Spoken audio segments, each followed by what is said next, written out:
We'll guide you through how to disable TikTok viewer history. If you find this useful, then consider subscribing and liking the video. Here we are on TikTok. So as you're watching this video, you want to go and disable and turn off the TikTok viewer history. So you may be wondering what this is.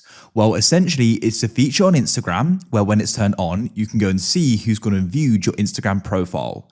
So if you come to your profile in the bottom right here, you'll go and notice the footsteps icon. You can go and click on that there, and you're going to go and see a list of different profile views.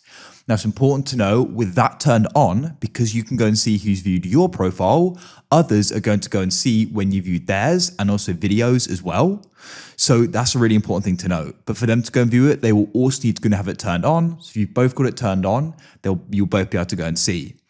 But it's important to note that if we go and disable this, you won't be able to go and see the list, but it also means you won't be able to go and be on other people's viewer history, which is what I like. So we're going to go and be disabling it and turning it off in this video. So what you want to do is go and head to the bottom right of TikTok and you can go and press profile.